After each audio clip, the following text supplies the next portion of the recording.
엄마, 우리 여행 한번 가요. 응? 갑자기 여행? 요즘 사이도 좀 정리하고 다 같이 웃고 싶어서요. 전화기 너머로 들려오는 아들의 목소리는 평소보다 한 톤 낮았다. 은정은 핸드폰을 귀에서 살짝 떼어내며 창밖을 바라봤다. 오후의 햇살이 거실 바닥을 따뜻하게 비추고 있었다.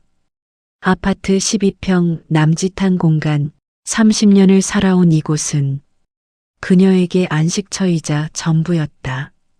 거실 한쪽 벽면에는 오래된 가족 사진이 액자에 담겨 걸려 있었다. 남편이 세상을 떠나기 전 아들 태준이가 아직 대학생이던 시절 찍은 사진이다. 그때는 모두가 웃고 있었다. 은정은 그 사진을 볼 때마다 가슴 한편이 따뜻해지곤 했다. 가족은 그녀에게 삶의 이유였고 존재의 전부였다 하지만 최근 몇 달 사이 뭔가 달라졌다는 느낌을 지울 수 없었다. 아들의 전화는 점점 뜸해졌고 며느리 민지의 목소리는 늘 바쁘다는 핑계로 가득했다. 손주들 얼굴을 보는 것도 한 달에 한 번이 고작이었다. 은정은 그럴 때마다 스스로를 다독였다. 다들 바쁜 거겠지. 나이 들면 이해심도 넓어져야지. 그런데 오늘 갑작스러운 여행 제안이었다. 은정은 잠시 망설이다. 입을 열었다. 그래, 좋아. 언제 갈 건데? 이번 주말이요, 엄마. 괜찮으시죠? 그럼 괜찮지. 준비할 것도 별로 없는데 뭐. 전화를 끊고 나서도 은정의 마음은 묘하게 흔들렸다. 기쁨 반, 불안 반. 아들이 먼저 여행을 제안한 게 언제였던가? 결혼 전? 아니, 그보다 더 오래전 같았다. 은정은 옷장을 열어 여행 가방을 꺼냈다. 먼지가 쌓인 가방을 닦으며 그녀는 작게 중얼거렸다. 이번엔 좀 달라질까? 그녀는 몰랐다. 이 여행이 자신의 인생에서 가장 큰 전환점이 될 거라는 사실을, 그리고 고속도로 휴게소에서 홀로 남겨진 채 70년 인생의 가장 깊은 밤을 맞이하게 될 거라는 사실을. 주말 아침 은정은 노인정으로 향했다. 여행을 며칠 앞두고 친구들에게 이야기를 나누고 싶었다. 노인정 입구에 들어서자 익숙한 얼굴들이 보였다. 순이, 명자, 그리고 늘 카드놀이에 열중하는 기순이까지. 은정아, 왔어? 오늘 얼굴이 좀 밝네. 순이가 먼저 말을 건넸다. 은정은 가방을 벤치 옆에 내려놓으며 웃었다. 응, 이번 주말에 아들이랑 여행 가기로 했어. 오, 그래. 요즘 보기 드문 효자네. 명자가 거들었다. 그러나 기순이는 카드를 내려놓으며 미묘한 표정을 지었다.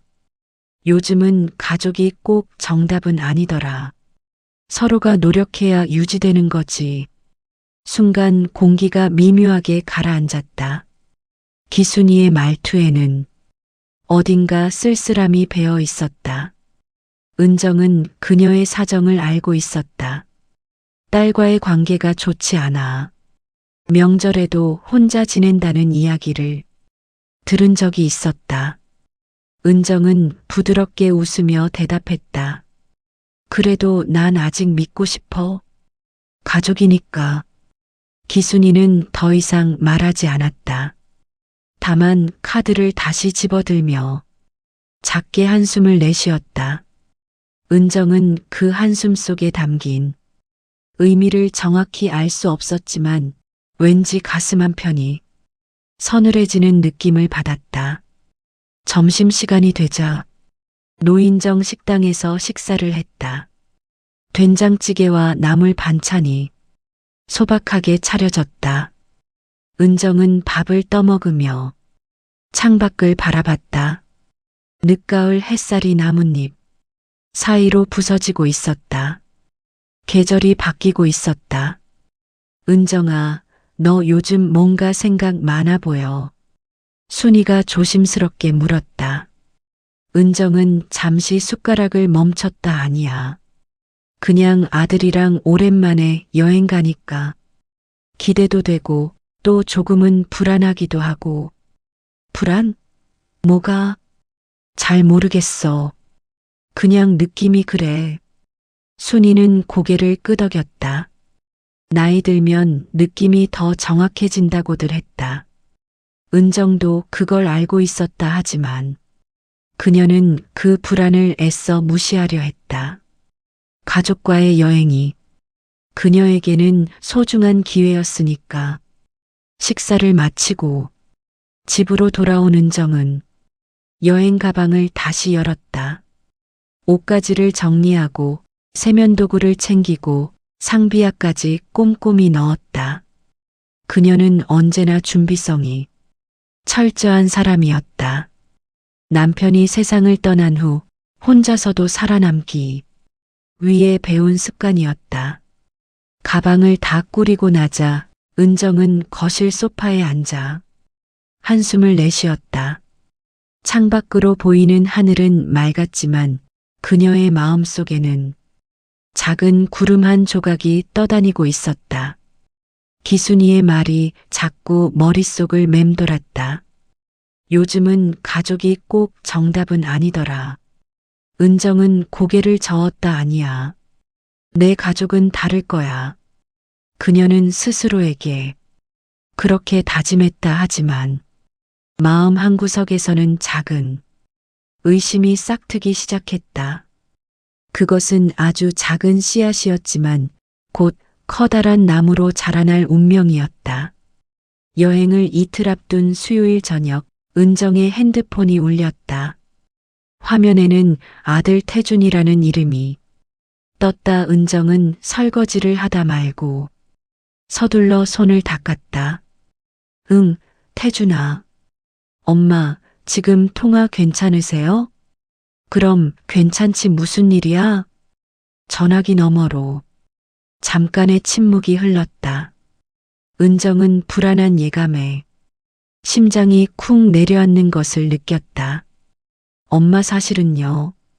집 문제 때문에 조금만 도와주시면 정말 큰 힘이 될 것 같아서요. 집 문제? 무슨 일인데? 전세 계약 갱신하려는데 금액이 좀 올랐거든요. 그리고 민지 병원비도 좀 나가고 여유가 없어서요. 은정은 숨을 깊이 들이마셨다. 아들이 돈 이야기를 꺼낼 때마다 그녀의 가슴은 복잡해졌다. 도와주고 싶은 마음과 불안한 마음이 동시에 밀려왔다. 얼마나 필요한데? 한 3천만 원 정도요. 나중에 꼭 갚을게요. 이번에만 도와주세요. 은정은 입술을 깨물었다. 3천만 원. 그녀가 평생 모아온 돈이 절반이 넘는 금액이었다. 남편이 남긴 유산과 자신이 아끼고 아껴서 모은 돈, 노후를 위해 혹시 모를 병원비를 위해 남겨둔 돈이었다. 엄마, 괜찮으시면 주말에 여행 갔다가 얘기해도 돼요. 아니야. 급한 일이면 먼저 처리해야지. 은정은 다음 날 아침 일찍 은행으로 향했다. 창구 직원은 그녀를 보며 친절하게 미소 지었다. 어머님, 오늘은 무슨 일로 오셨어요? 돈 좀 찾으려고요. 얼마나 필요하세요? 3천만 원이요. 직원의 표정이 미묘하게 변했다. 큰 금액이었다. 직원은 조심스럽게 물었다. 혹시 사기나 보이스피싱은 아니시죠? 아니에요. 아들 집 문제 때문에 필요한 거예요. 그래도 혹시 모르니 확인 전화 한번 해보시는 게 좋을 것 같은데요. 은정은 고개를 저었다. 괜찮아요. 제 아들이에요. 돈을 찾아 들고 나오면서도 은정의 손은 미세하게 떨렸다. 무게감이 느껴졌다. 단순히 돈 봉투의 무게가 아니라 그 돈이 가진 의미의 무게였다. 저녁 무렵 태준이 집으로 찾아왔다. 민지와 아이들은 함께 오지 않았다. 태준은 현관문을 열고 들어서며 어색하게 웃었다. 엄마, 죄송해요. 이렇게까지 폐를 끼쳐서. 괜찮아, 어려울 땐 서로 돕는 게 가족이지. 은정은 봉투를 건넸다. 태준은 그것을 받아들며 잠시 무거운 표정을 지었다. 엄마, 근데 혹시 문서 같은 거 작성하실래요? 문서? 네. 나중에 갚을 때 명확하게 하려고요. 그게 서로한테 더 좋을 것 같아서. 은정은 잠시 놀랐다. 아들이 먼저 그런 제안을 하다니. 사실 그녀도 마음 한편으로는 불안했다. 예전에 친구 하나가 자식에게 돈을 빌려줬다가 돌려받지 못한 이야기를 들은 적이 있었다. 그래, 그게 좋겠다. 두 사람은 간단한 차용증을 작성했다. 태준의 필체로 적힌 3천만 원, 2년 내 상환이라는 문구가 종이 위에 선명하게 남았다. 은정은 그 종이를 접어 서랍 깊숙이 넣었다. 태준이 돌아간 후 은정은 텅 빈 거실에 홀로 남았다. 창밖으로는 어둠이 내려앉고 있었다. 그녀는 소파에 앉아 멍하니 천장을 바라봤다. 뭔가 큰 일을 한 것 같은 느낌과 동시에 허전함이 밀려왔다. 잘한 걸까? 그녀는 스스로에게 물었지만 대답은 쉽게 나오지 않았다. 다만 한 가지는 확실했다. 이제 그녀와 아들 사이에는 돈이라는 보이지 않는 줄이 연결되었다는 것. 그 줄이 둘을 더 가깝게 만들지 아니면 더 멀어지게 만들지는 아직 아무도 몰랐다. 여행 당일 토요일 아침 9시 은정은 현관문 앞에서 가방을 메고 아들의 차를 기다렸다. 평소보다 일찍 일어나 화장도 했다. 오랜만에 가족과 함께하는 시간이 기대되었다. 10시가 넘어서야 아들의 차가 아파트 주차장에 도착했다. 은정은 서둘러 계단을 내려갔다. 차 안에는 태준과 민지 그리고 두 손주가 타고 있었다. 민지는 뒷자리에서 핸드폰을 보고 있었고 아이들은 태블릿에 빠져 있었다. 엄마, 타세요. 태준이 조수석 문을 열어줬다. 은정은 가방을 트렁크에 싣고 차에 올랐다. 민지는 고개를 들어 짧게 인사했다. 어머님, 안녕하세요. 응, 민지야. 애들도 잘 있었어? 네, 잘 있었어요. 대화는 거기까지였다. 차는 곧 출발했고 고속도로로 접어들었다. 라디오에서는 경쾌한 음악이 흘러나왔지만 차 안의 분위기는 어딘가 어색했다. 은정은 창밖을 바라보며 말을 걸어봤다. 어디로 가는 거야? 강원도요. 펜션 예약해뒀어요. 아, 그래, 좋겠다. 더 이상 대화는 이어지지 않았다. 은정은 조수석에 앉아 지나가는 풍경을 바라봤다. 고속도로 양옆으로는 단풍이 물든 산들이 펼쳐져 있었다.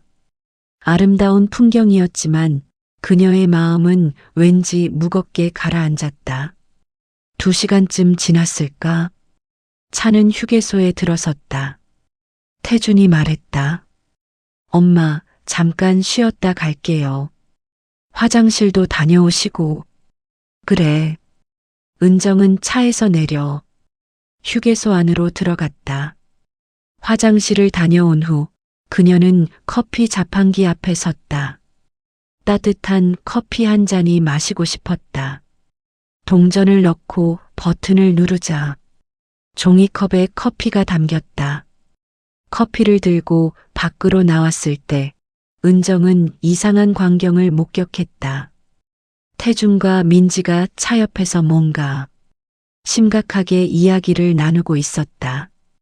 두 사람의 표정은 긴장되어 있었고 민지는 몇 번이나 고개를 저었다. 은정은 조심스럽게 다가갔다. 그러자 두 사람은 대화를 멈추고 그녀를 바라봤다. 무슨 얘기해? 아무것도 아니에요. 그냥 펜션 예약 확인하는 거요. 태준의 대답은 너무 빨랐다. 은정은 뭔가 이상함을 느꼈지만 더 이상 묻지 않았다. 다시 차에 올라타자 민지는 핸드폰을 꺼내 뭔가 열심히 타이핑하기 시작했다. 차는 다시 달렸다. 그런데 30분쯤 지나자 태준이 갑자기 말했다. 엄마, 죄송한데 우리 잠깐 다른 곳에 들렀다 올게요. 응? 어디? 친구 만나야 하는 일이 생겨서요. 급한 일이라 어쩔 수 없어요. 그럼 나는 휴게소에서 잠깐만 기다려주세요. 금방 올게요. 은정은 당황스러웠다. 여행을 가는 중에 갑자기 친구를 만난다니. 그것도 자신을 휴게소에 두고 얼마나 걸리는데? 1시간? 아니면 조금 더 걸릴 수도 있어요. 차는 다시 휴게소에 멈췄다. 은정은 내릴 수밖에 없었다. 태준이 창문을 내리며 말했다. 엄마, 정말 죄송해요. 금방 올게요. 차는 그렇게 떠났다. 은정은 휴게소 벤치에 홀로 남겨졌다. 주변에는 사람들이 오가고 차들이 쉬었다 떠났다. 그녀는 가방을 무릎 위에 올려놓고 앉아 있었다.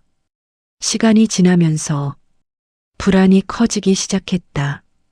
1시간이 지났다. 연락이 없었다.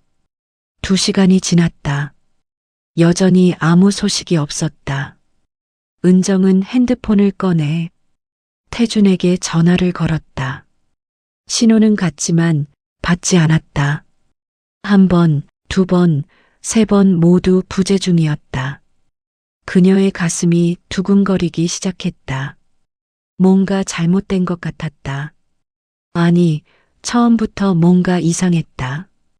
갑작스러운 여행 제안, 어색한 분위기, 돈 문제, 그리고 지금 이 상황. 은정은 벤치에 앉아 핸드폰을 꽉 쥐었다. 배터리는 50%였다. 해는 서쪽으로 기울기 시작했고 그림자가 길어졌다. 그녀는 처음으로 깨달았다. 지금 자신이 처한 상황이 단순한 기다림이 아니라는 것을. 이것은 무언가 더 큰 문제의 시작이었다. 그리고 스스로에게 다짐했다. 3시간째 은정은 여전히 휴게소 벤치에 앉아 있었다. 주변 사람들은 끊임없이 오가고 있었지만 그녀에게 관심을 가진 사람은 아무도 없었다. 그녀는 그저 수많은 여행객 중 한 명일 뿐이었다. 핸드폰을 다시 꺼냈다. 배터리는 35%로 줄어들어 있었다. 은정은 통화 기록을 확인했다. 태준에게 걸었던 전화가 6통, 모두 받지 않았다.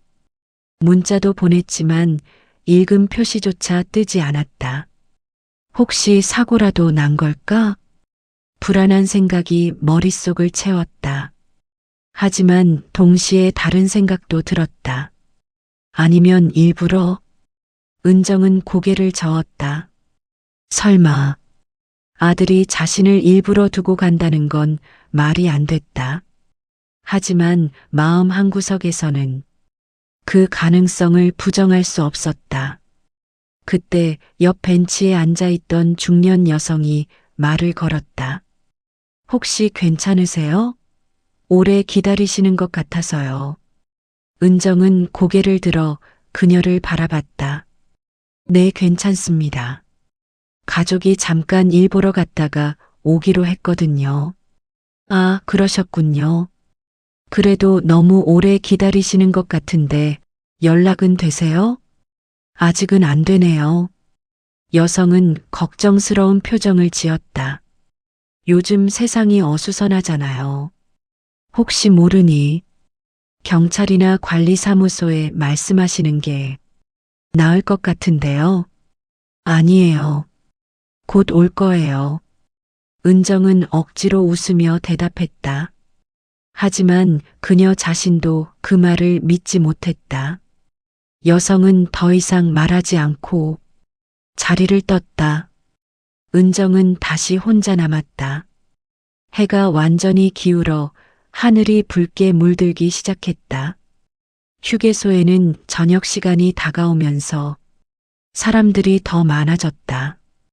은정은 배가 고팠지만 움직일 기력이 없었다.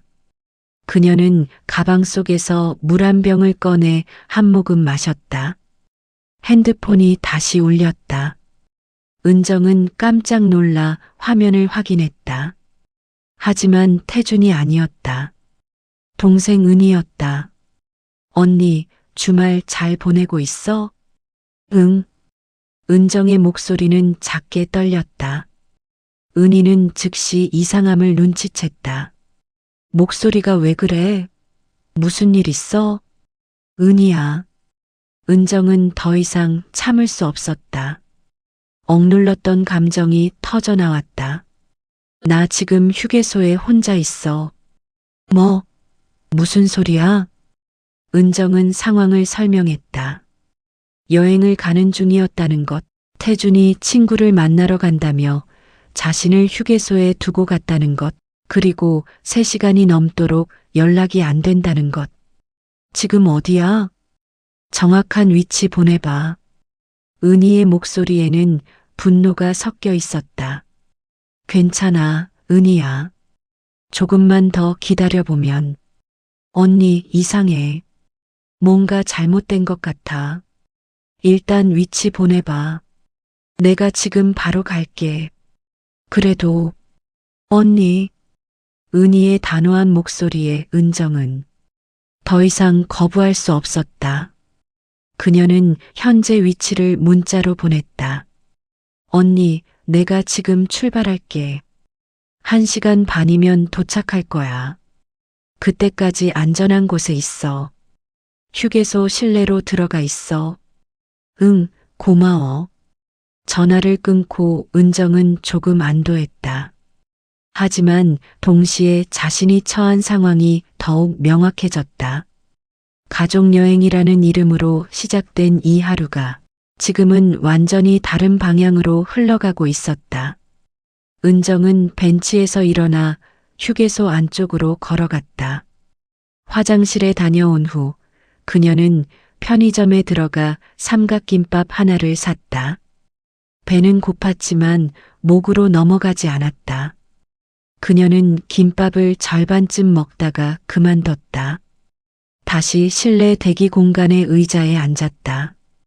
핸드폰 배터리는 20%였다. 은정은 절전 모드로 전환했다. 만약을 대비해서였다. 혹시 내가 너무 기대했던 걸까?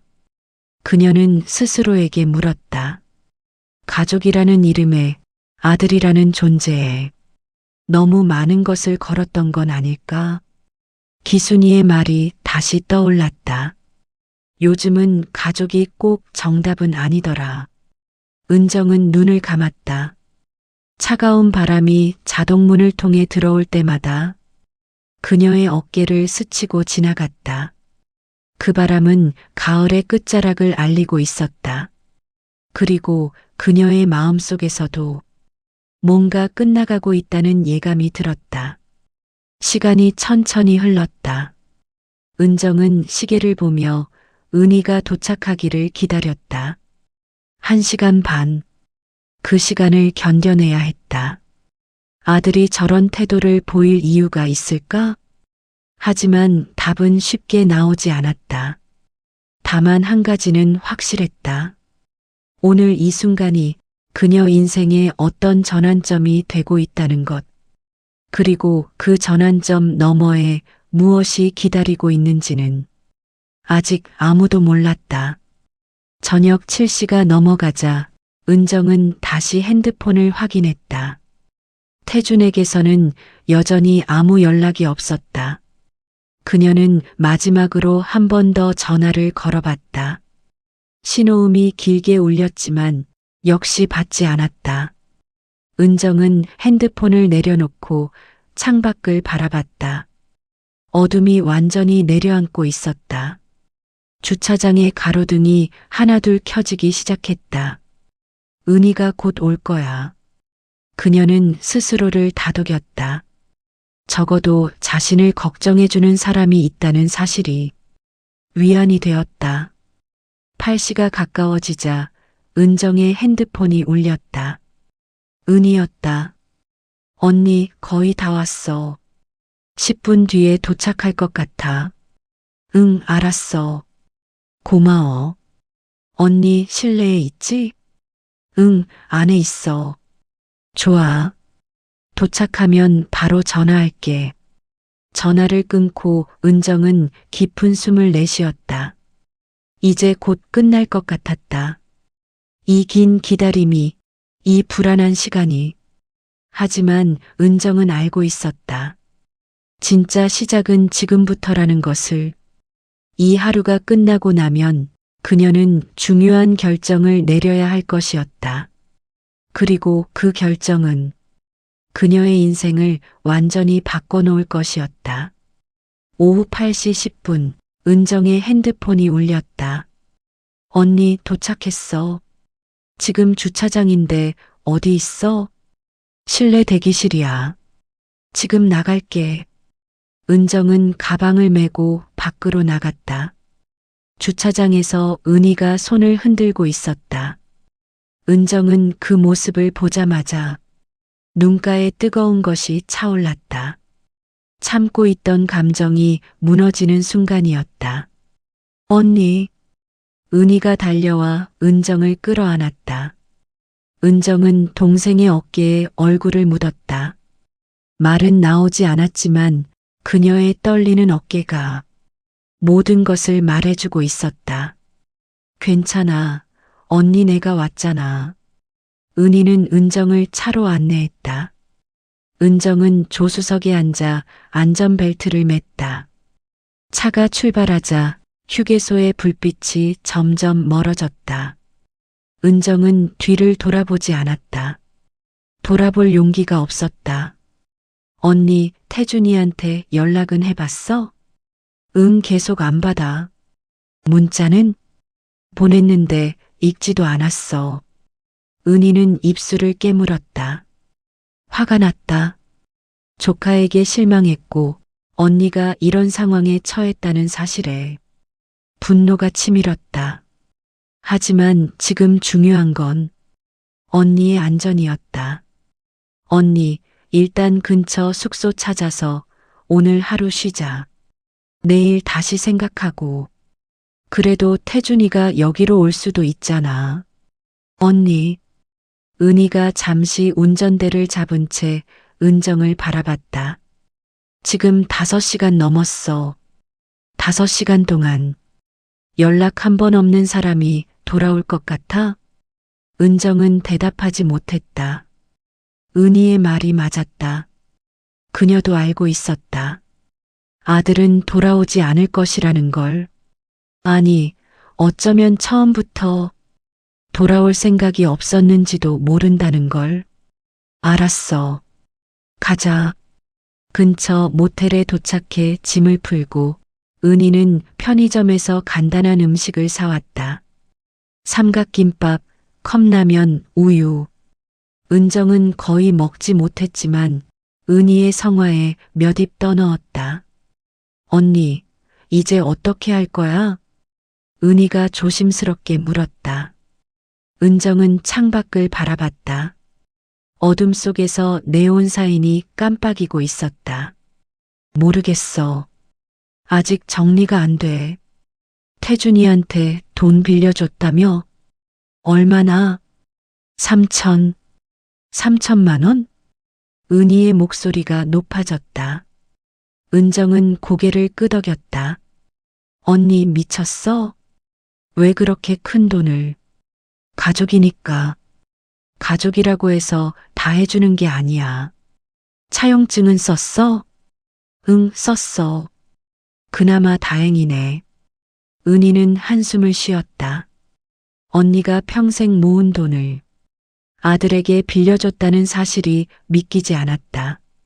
아니, 믿고 싶지 않았다. 그날 밤 은정은 잠을 이루지 못했다. 침대에 누워 천장을 바라보며 하루를 되짚었다.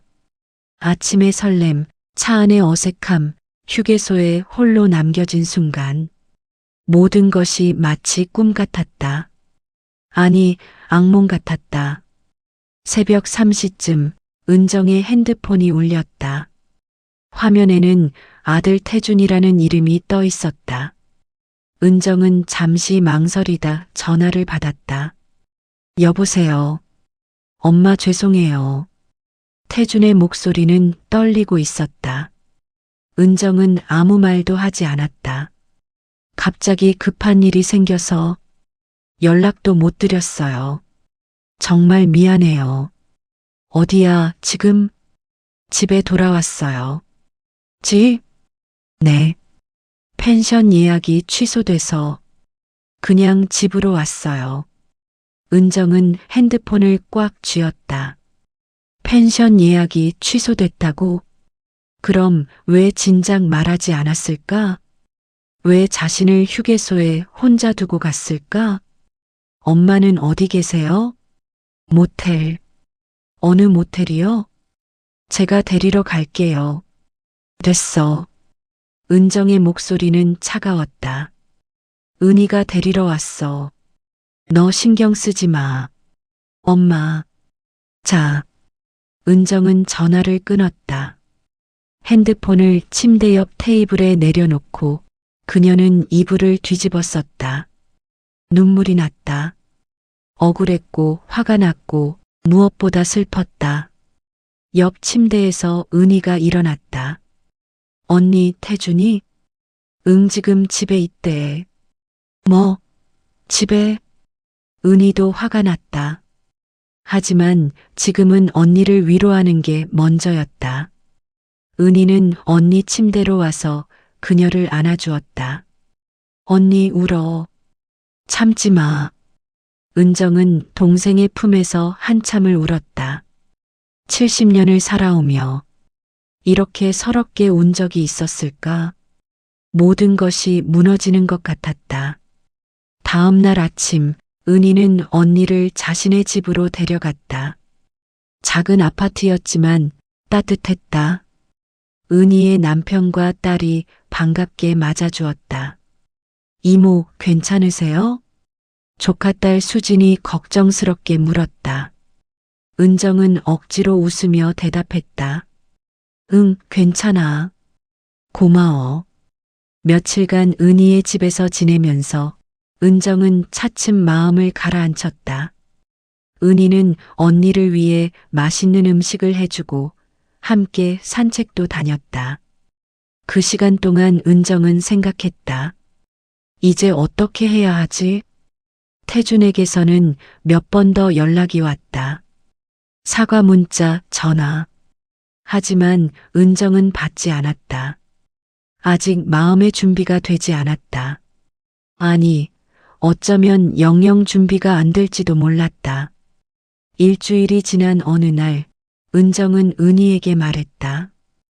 은희야, 나 집으로 돌아갈게. 벌써? 좀 더 있다가. 아니야. 이제 돌아가야 할 것 같아. 내 집이 편해. 은희는 언니의 결심을 꺾지 않았다.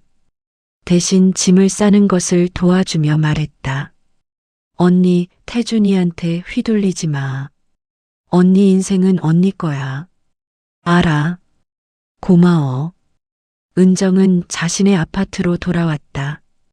현관문을 열고 들어서자 익숙한 냄새가 났다. 집 냄새. 그녀는 가방을 내려놓고 거실 소파에 앉았다.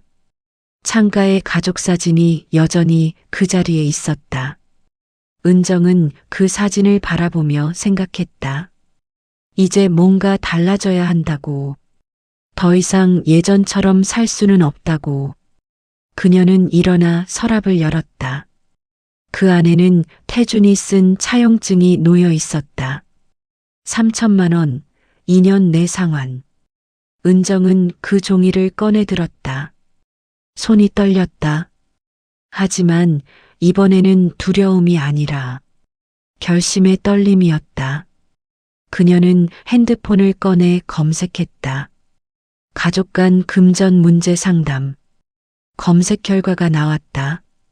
법률 상담소, 전문가 연락처. 은정은 그 중 하나를 메모했다. 그리고 스스로에게 다짐했다. 이제 나를 먼저 생각하자. 그것이 은정의 새로운 출발이었다. 70년을 살아오며 처음으로 자신을 가장 앞자리에 놓는 순간이었다.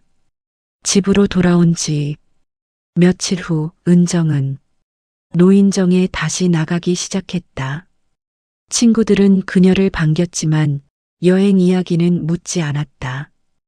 은희가 미리 전화해서 상황을 설명했기 때문이었다. 은정아, 오늘 날씨 좋다 같이 공원 산책 갈까?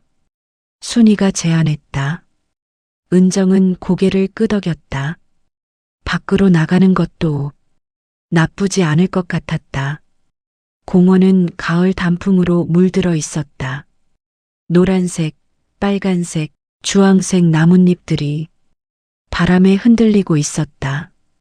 은정은 벤치에 앉아 그 풍경을 바라봤다. 은정아, 요즘 어때? 순이가 조심스럽게 물었다. 은정은 잠시 생각하다 대답했다. 글쎄 복잡해. 근데 조금씩 정리되는 것 같기도 하고. 그래, 천천히 하면 돼. 급할 거 없어. 두 사람은 한참을 말없이 앉아 있었다. 침묵이 불편하지 않았다. 오히려 편안했다. 은정은 이런 시간이 필요했다. 아무 말 없이 그저 존재하는 시간. 그날 저녁 은정은 법률 상담소에 전화를 걸었다. 상담원이 친절하게 안내했다. 어르신, 차용증이 있으시다면 법적 효력이 있습니다. 2년 내 상환 조건이니 기한이 지나면 독촉할 수 있어요. 그럼 지금은 어떻게 해야 하나요? 일단 기록을 남기시는 게 좋습니다. 문자나 이메일로 상환 계획을 물어보시고 답변을 받으세요. 나중에 증거가 됩니다. 알겠습니다. 감사합니다. 전화를 끊고 나서 은정은 한참을 생각했다. 아들에게 문자를 보낼까? 하지만 아직은 마음이 무거웠다. 조금 더 시간이 필요했다. 다음 주 은정은 동네 문화센터에 등록했다. 서예 강좌였다. 예전부터 관심은 있었지만 시간이 없다는 핑계로 미뤄왔던 것이었다. 첫 수업날 은정은 약간 떨렸다. 교실에 들어서자 비슷한 연령대의 사람들이 앉아 있었다. 강사는 50대 중반의 여성이었다. 안녕하세요. 새로 오신 분이시네요. 자리에 앉으세요. 은정은 빈자리에 앉았다. 책상 위에는 붓과 먹, 종이가 놓여 있었다. 오늘은 기본 획부터 시작하겠습니다. 강사의 설명을 들으며 은정은 붓을 들었다. 먹물을 적셔 종이 위에 선을 그었다. 떨리는 손으로 그은 첫 획은 삐뚤어졌다. 괜찮습니다. 처음엔 다 그래요. 천천히 하세요. 강사가 다가와 격려했다. 은정은 다시 시도했다. 이번에는 조금 나았다. 시간이 지나면서 은정은 서예에 집중하게 되었다. 붓끝에 신경을 쓰다 보니 다른 생각이 들지 않았다. 수업이 끝나고 옆자리에 앉았던 여성이 말을 걸었다. 처음이세요? 잘하시네요. 아니에요. 손이 떨려서 힘들었어요. 저도 처음엔 그랬어요. 근데 하다 보면 좋아져요. 저 벌써 6개월째 다니고 있어요. 그러세요? 재밌으세요? 네, 여기 오는 시간이 제일 좋아요. 집 생각도 안 나고. 두 사람은 잠시 이야기를 나누다 헤어졌다. 집으로 돌아오는 길, 은정은 기분이 좋았다. 오랜만에 새로운 것을 시작했다는 성취감이 들었다. 그날 저녁 은희가 전화를 걸어왔다. 언니, 서예 수업 어땠어? 좋았어. 생각보다. 재밌더라. 다행이다. 언니, 요즘 목소리가 많이 밝아졌어. 그래. 응, 예전보다 훨씬 나아 보여. 은정은 미소를 지었다. 동생의 말이 맞았다. 자신도 느낄 수 있었다. 조금씩 회복되고 있다는 것을. 다음 주 은정은 재정 상담도 받았다. 은행에서 운영하는 노후 설계 프로그램이었다. 전문가는 은정의 재정 상태를 분석하고 조언했다. 어르신, 현재 자산이 2,500만 원, 연금이 월 60만 원이시군요. 네. 만약 3천만 원을 돌려받으신다면 총 5,500만 원이 됩니다. 이 정도면 노후 자금으로 충분히 안정적이에요. 그럼 못 돌려받으면요? 전문가는 잠시 생각하더니 대답했다. 그래도 괜찮습니다. 다만 지출을 조금 더 관리하셔야 해요. 예상치 못한 의료비를 위해 비상금을 따로 준비하시는 게 좋고요. 알겠습니다. 그리고 어르신, 너무 걱정하지 마세요. 법적 절차를 밟고 계시니 돈은 돌려받을 가능성이 높습니다.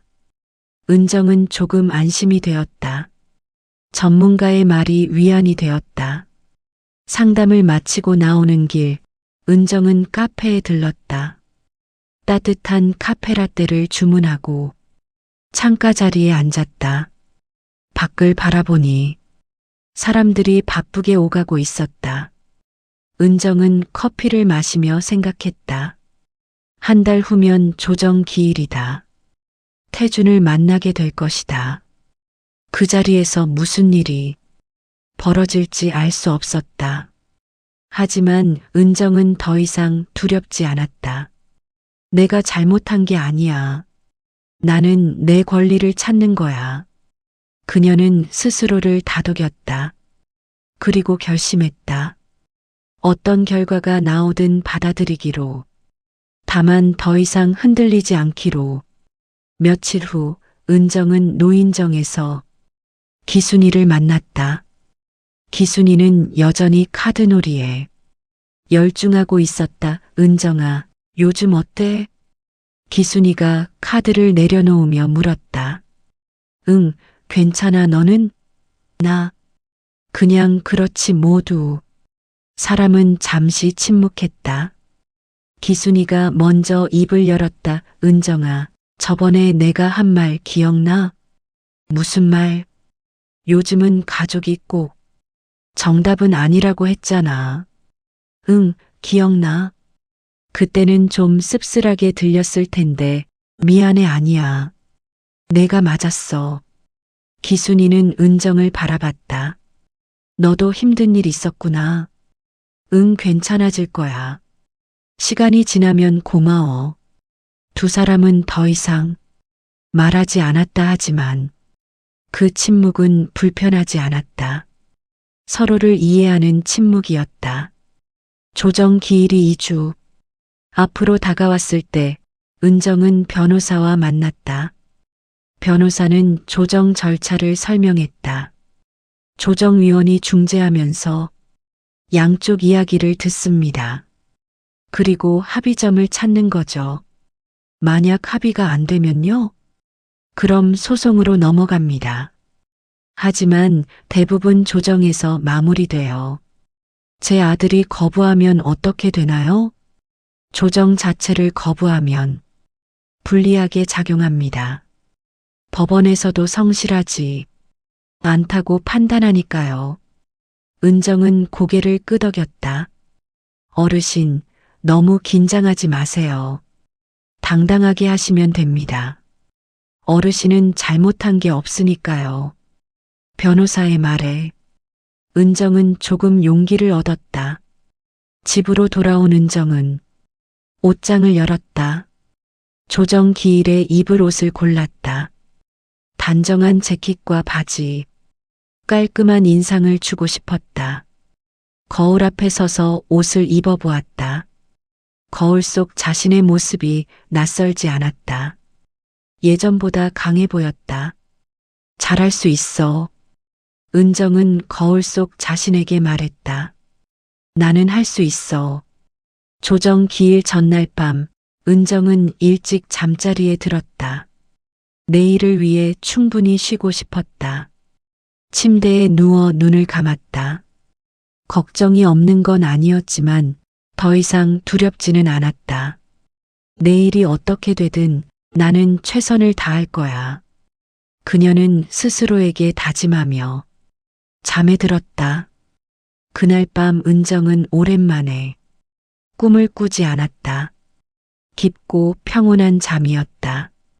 조정 기일 당일 은정은 아침 일찍 일어났다. 샤워를 하고 준비한 옷을 입었다. 거울을 보며 화장을 가볍게 했다. 얼굴색이 좋아 보였다. 은희가 함께 가겠다고 했지만 은정은 혼자 가기로 했다. 언니 괜찮겠어? 응, 괜찮아. 혼자 해볼게. 언니 진짜 많이 강해졌다. 고마워, 은희야. 은정은 지하철을 타고 법원으로 향했다. 차창 밖으로 도시 풍경이 지나갔다. 마음이 평온했다. 긴장은 되었지만 무너지지 않았다. 법원에 도착해 조정실 앞에서 변호사를 만났다. 어르신, 잘 주무셨어요? 네, 잘 잤습니다. 좋습니다. 들어가시죠. 조정실 문을 열고 들어가자 태준이 이미 앉아 있었다. 그의 옆에는 민지도 함께 있었다. 태준은 은정을 보자 고개를 숙였다. 조정위원이 자리에 앉으며 말했다. 안녕하세요. 오늘 조정을 진행하겠습니다. 먼저 신청인 측 이야기부터 듣겠습니다. 은정의 변호사가 상황을 설명했다. 3천만 원 차용, 2년 상환 조건, 하지만 현재까지 한 푼도 갚지 않았다는 내용이었다. 조정위원이 태준을 바라봤다. 피신청인 측에서는 어떻게 생각하십니까? 태준이 입을 열었다. 죄송합니다. 갚고 싶은데 형편이 어려워서요. 구체적으로 얼마나 어려운지 설명해 주시겠습니까? 태준은 자신의 재정 상태를 설명했다. 월급, 지출, 대출 등. 조정위원은 꼼꼼히 메모했다. 그럼 현재 월 50만 원 정도는 상환 가능하다는 말씀이시네요? 네, 그 정도는 가능할 것 같습니다. 조정위원이 은정을 바라봤다. 신청인께서는 어떻게 생각하십니까? 은정이 입을 열었다. 차용증에는 2년 상환으로 되어 있습니다. 그럼 월 125만 원씩 갚아야 하는데 50만 원이면 6년이 걸립니다. 그 점은 이해합니다. 하지만 현실적으로 피신청인의 능력을 고려해야 할 것 같은데요. 저도 살아야 합니다. 그 돈은 제 노후 자금입니다. 조정위원은 잠시 생각하더니 말했다. 양쪽 모두 이해합니다. 그럼 절충안을 제시하겠습니다. 월 80만 원씩 4년간 상환하는 건 어떻습니까? 태준이 민지와 눈을 마주쳤다. 민지가 작게 고개를 끄덕였다. 그 정도는 노력해 보겠습니다. 조정위원이 은정을 바라봤다. 신청인께서는요? 은정은 잠시 생각했다. 80만 원이면 125만 원보다는 적지만 50만 원보다는 나았다. 4년이면 그래도 감당할 만했다. 한 가지 조건이 있습니다. 말씀하세요. 만약 3개월 이상 연체하면 즉시 전액 상환하는 것으로 해주세요. 조정위원이 태준을 바라봤다. 피신청인 가능하십니까? 태준은 고개를 끄덕였다. 네, 알겠습니다. 좋습니다. 그럼 이 내용으로 조서를 작성하겠습니다. 서류가 작성되고 양쪽 모두 서명했다. 조정이 성립된 것이었다. 조정위원이 말했다. 오늘 조정이 성립되었습니다. 이 조서는 판결과 동일한 효력이 있으니 잘 이행하시기 바랍니다. 감사합니다. 조정실을 나오며 태준이 은정에게 다가왔다. 엄마. 은정은 태준을 바라봤다. 아들의 얼굴에는 미안함과 후회가 가득했다. 태준아, 이제부터라도 약속 지켜. 더 이상 기회는 없어. 네, 엄마 꼭 지킬게요. 그리고 은정은 잠시 말을 멈췄다. 앞으로는 솔직하게 이야기하자. 숨기지 말고 가족이라면 그게 먼저야. 태준의 눈가가 붉어졌다. 네, 알겠습니다. 정말 죄송해요. 민지도 고개를 숙이며 말했다. 어머님, 죄송합니다. 앞으로 잘하겠습니다. 은정은 두 사람을 보며 작게 한숨을 쉬었다. 아직 완전히 용서한 건 아니었다 하지만 이제는 새로운 시작이었다. 가봐, 아이들도 기다리겠다. 네, 어머님도 건강하세요. 태준 부부가 떠나고 은정은 변호사와 함께 법원을 나왔다. 어르신, 수고하셨습니다. 잘 마무리되었네요. 네, 감사합니다. 앞으로 잘 이행되길 바랍니다. 혹시 문제 생기면 연락 주세요. 네, 알겠습니다. 은정은 변호사와 헤어지고 혼자 걸었다. 법원 앞 거리는 사람들로 붐볐다. 은정은 그 속을 천천히 걸으며 깊은 숨을 들이마셨다. 끝났구나. 그녀는 생각했다. 긴 싸움이 끝났다. 완벽한 결과는 아니었지만 최선의 결과였다. 은정은 벤치에 앉아 핸드폰을 꺼냈다. 은희에게 전화를 걸었다. 언니, 어떻게 됐어? 조정 성립했어? 월 80만 원씩 4년간 갚기로 했어. 와, 정말 잘 됐다. 응, 이제 끝난 것 같아. 언니 수고했어. 정말 대단해. 고마워, 은희야. 전화를 끊고 은정은 하늘을 올려다봤다. 구름이 천천히 흘러가고 있었다. 바람이 불어왔다. 시원했다. 이제 내 삶을 살아야지. 은정은 스스로에게 말했다. 더 이상 아들에게 기대지 않기로. 자신의 인생을 자신이 책임지기로. 그것이 진정한 독립이었다. 벤치에서 일어나 은정은 다시 걷기 시작했다. 집으로 가는 길, 그녀의 발걸음은 가벼웠다. 무거운 짐을 내려놓은 것 같았다. 이제 새로운 시작이었다. 70세의 나이에 찾은 새로운 출발이었다. 은정은 미소를 지으며 걸었다. 앞으로 어떤 일이 기다리고 있을지 알 수 없었지만 더 이상 두렵지 않았다. 그녀는 자신을 믿었다. 그리고 자신의 선택을 믿었다. 내용 증명을 보낸 후 일주일, 은정의 일상은 예전과 같았지만 마음은 그렇지 않았다. 아침에 일어나면 가장 먼저 핸드폰을 확인했다. 태준에게서 연락이 왔을까? 하지만 매번 아무것도 없었다. 노인정에 나가도 마음이 편치 않았다. 친구들과 이야기를 나누다가도 문득 멍해지곤 했다. 순이가 걱정스럽게 물었다. 은정아, 요즘 얼굴이 어두워. 무슨 일 있어? 아니야, 괜찮아. 하지만 은정 스스로도 알고 있었다. 괜찮지 않다는 것을. 내용 증명을 보낸 것이 과연 옳은 일이었을까?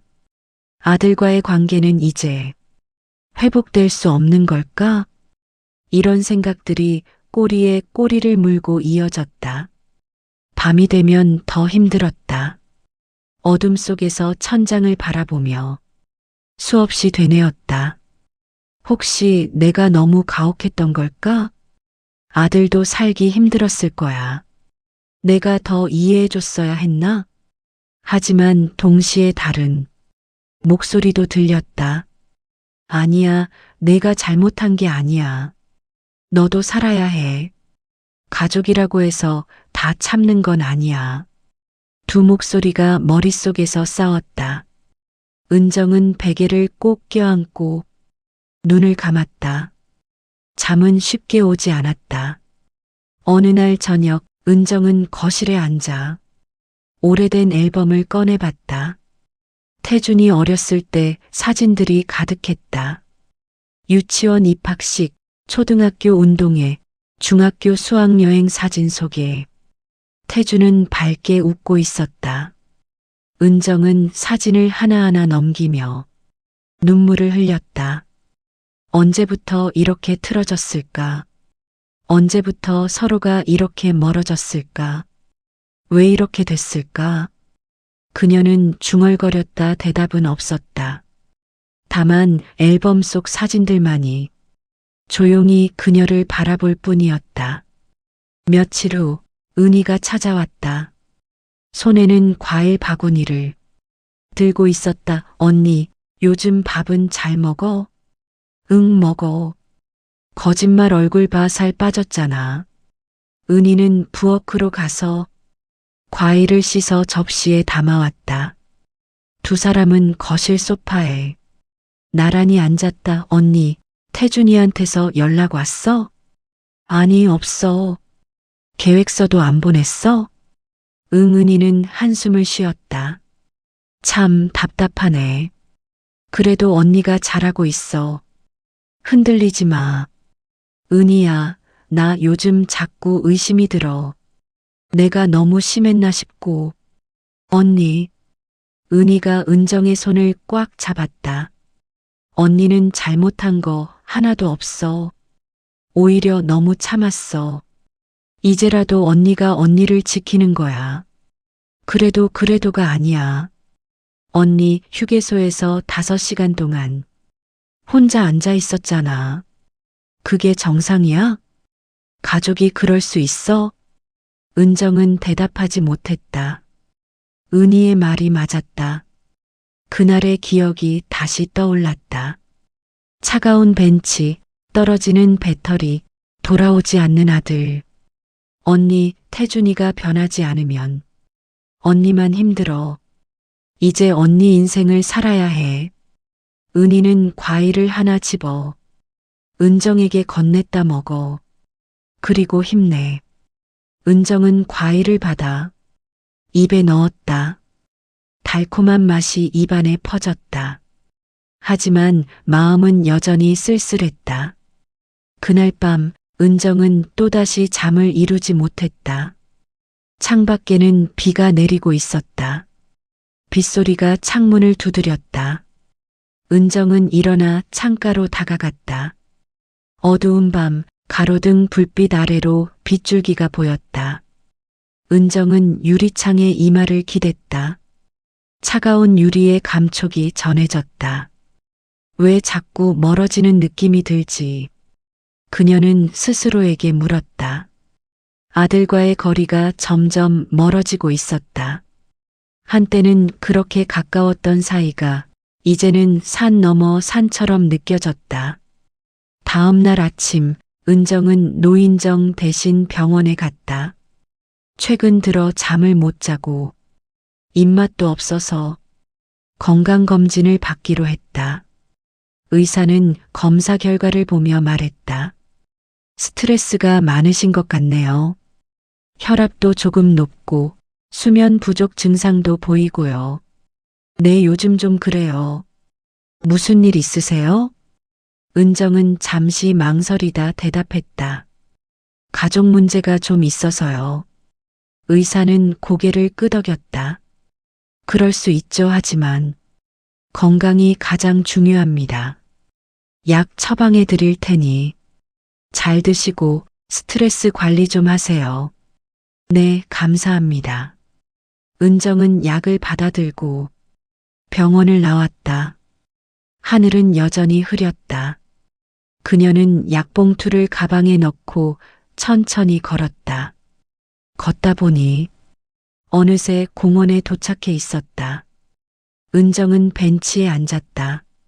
주변에는 사람이 별로 없었다. 적막했다.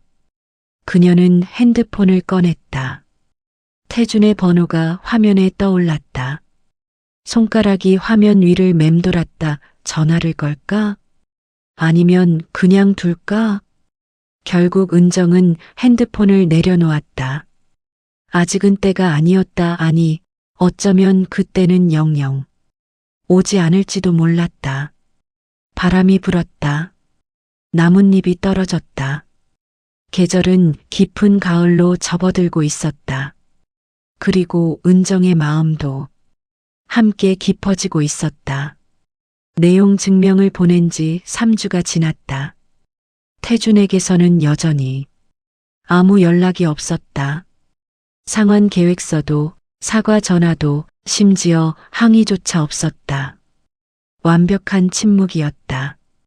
은정은 그 침묵이 가장 무서웠다. 화를 내는 것도 변명을 하는 것도 아닌 그냥 없음. 마치 자신이 존재하지 않는 것처럼 대하는 태도가 은정의 마음을 갉아먹었다. 어느 토요일 오후 은정은 마트에 갔다. 장을 보던 중 익숙한 목소리가 들렸다. 뒤를 돌아보니 민지였다.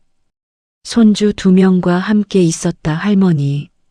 손주가 먼저 은정을 알아봤다. 은정의 가슴이 쿵 내려앉았다. 민지는 잠깐 당황한 표정을 지었지만 곧 어색한 미소를 지었다. 어머님, 안녕하세요. 응, 장 보러 왔구나. 내 짧은 대화 후 침묵이 흘렀다. 손주들이 은정의 손을 잡았다. 할머니, 우리 집 올래요? 은정은 손주의 머리를 쓰다듬었다. 아니야. 할머니 바빠서. 에이, 왜요?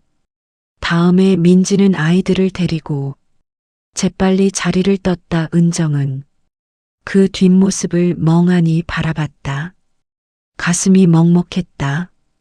손주들을 보고 싶었지만 지금은 그럴 수 없었다.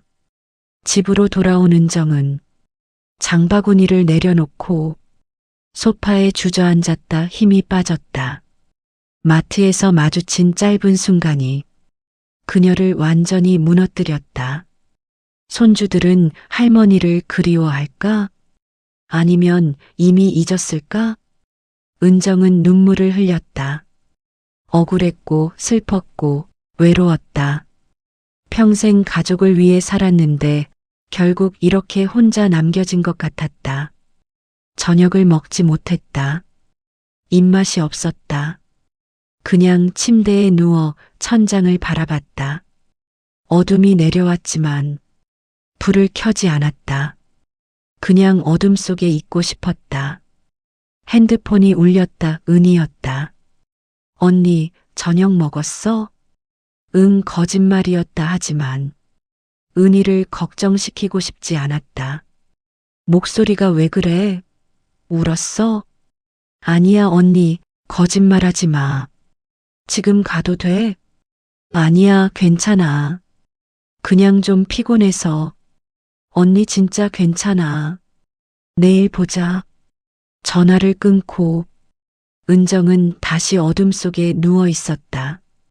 시계 소리만 똑딱똑딱 들렸다. 시간은 흘러가고 있었지만 그녀의 마음은 그 자리에 멈춰 있었다. 다음 날 아침, 은정은 간신히 일어났다. 거울을 보니 얼굴이 수척해 있었다. 눈 밑에는 다크서클이 짙게 깔려 있었다. 이렇게 살 수는 없는데 그녀는 중얼거렸다 하지만 어떻게 해야 할지 알 수 없었다.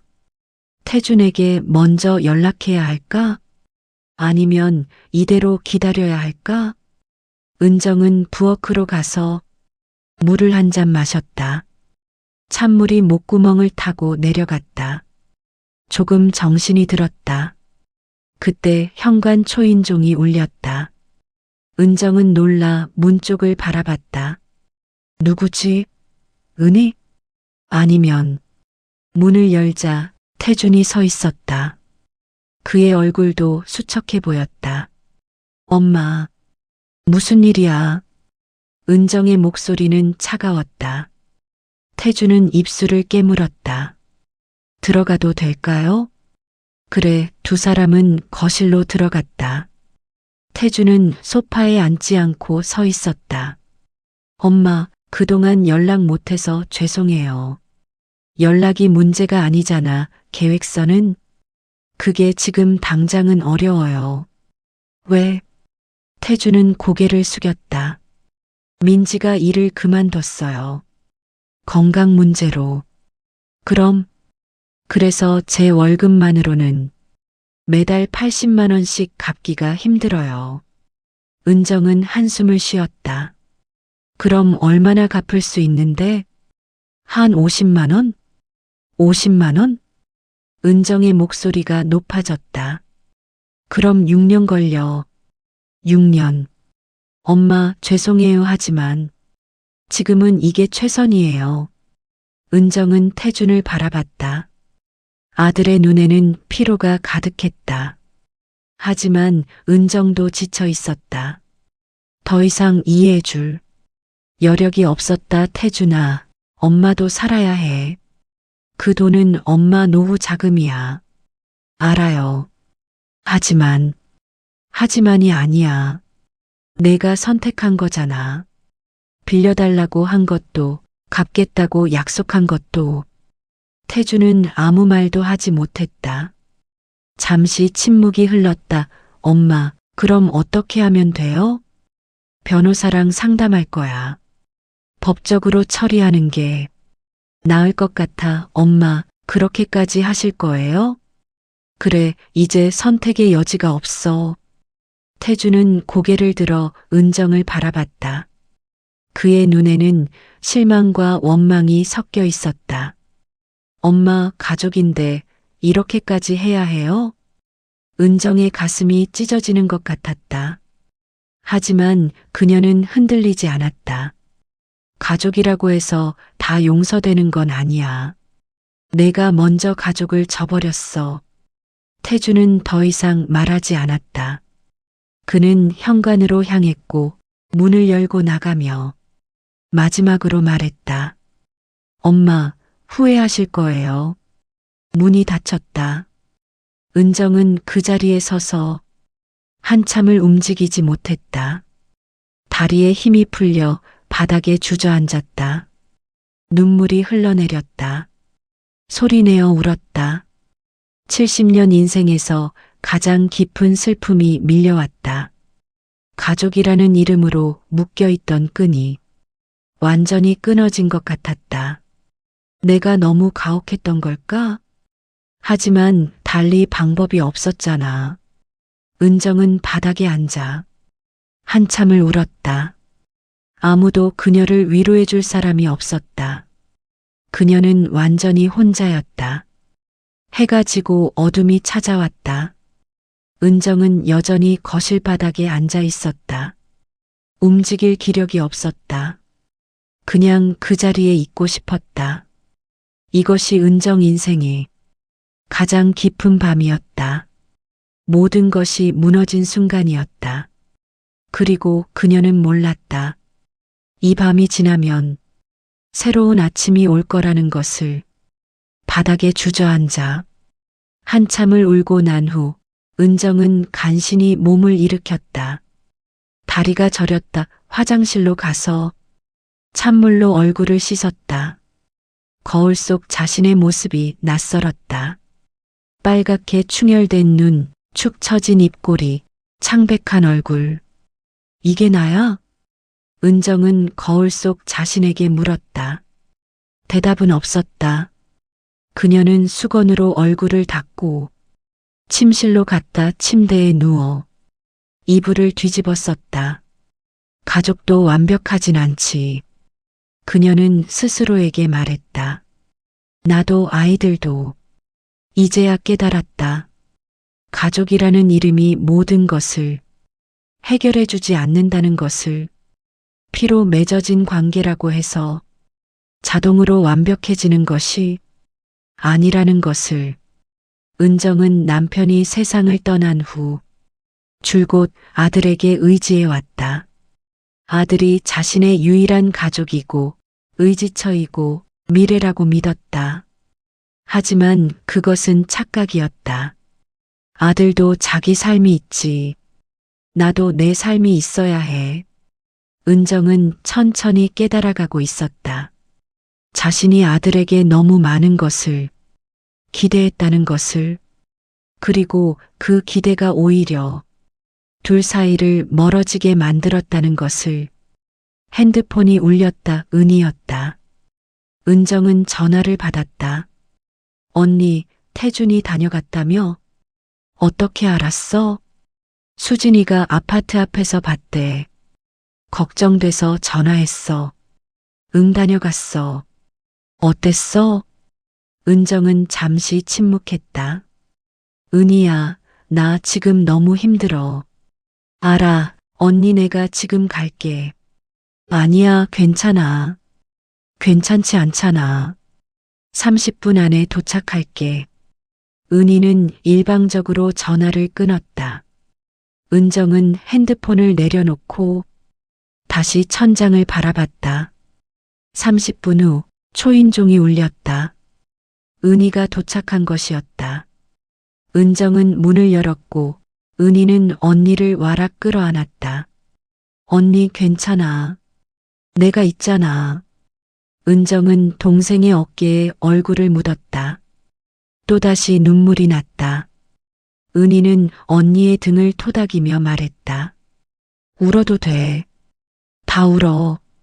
두 사람은 한참을 그렇게 서 있었다. 은정이 진정되자 은희는 부엌으로 가서 따뜻한 차를 끓였다. 캐모마일 차였다. 이거 마셔, 진정에 좋대. 은정은 차를 받아 한 모금 마셨다. 따뜻함이 몸속으로 퍼졌다. 은희야, 내가 너무 가혹했을까? 아니야. 언니는 당연한 걸 요구했을 뿐이야. 그래도 아들인데. 언니. 은희가 은정의 손을 잡았다. 지금은 언니 자신을 먼저 생각해야 해. 아들도 중요하지만 언니가 무너지면 다 끝이야. 은정은 고개를 끄덕였다. 은희의 말이 맞았다. 지금까지 그녀는 늘 다른 사람을 먼저 생각했다. 남편, 아들, 손주들. 하지만 정작 자신은 돌보지 못했다. 은희야, 나 이제 어떻게 해야 해? 일단 쉬어. 그리고 천천히 생각하자. 급할 거 없어. 법적으로 처리한다고 했는데 그건 변호사가 알아서 할 거야. 언니는 그냥 건강 챙기고 마음 추스르는 데 집중해. 은희는 그날 밤 언니 집에서 함께 잤다. 은정은 동생이 옆에 있다는 것만으로도 안심이 되었다. 오랜만에 잠을 잘 수 있을 것 같았다. 다음 날 아침, 은희는 아침을 만들어주고 집으로 돌아갔다. 은정은 혼자 남았지만 어제보다는 조금 나아진 기분이었다. 그날 오후 은정은 변호사 사무실에 전화를 걸었다. 안녕하세요. 지난번에 상담받았던 사람입니다. 아, 네, 기억합니다. 무슨 일이세요? 법적 절차 진행하고 싶습니다.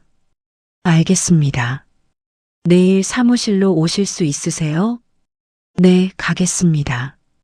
전화를 끊고 은정은 깊은 숨을 내쉬었다.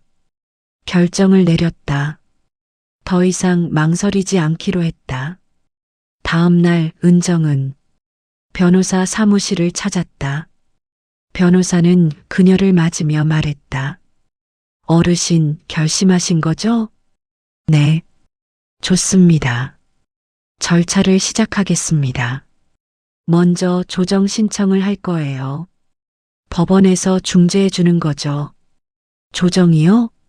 네. 소송 전 단계예요. 양쪽이 만나서 합의점을 찾는 거죠. 그래도 안 되면 그때 소송으로 가고요. 알겠습니다. 걱정하지 마세요.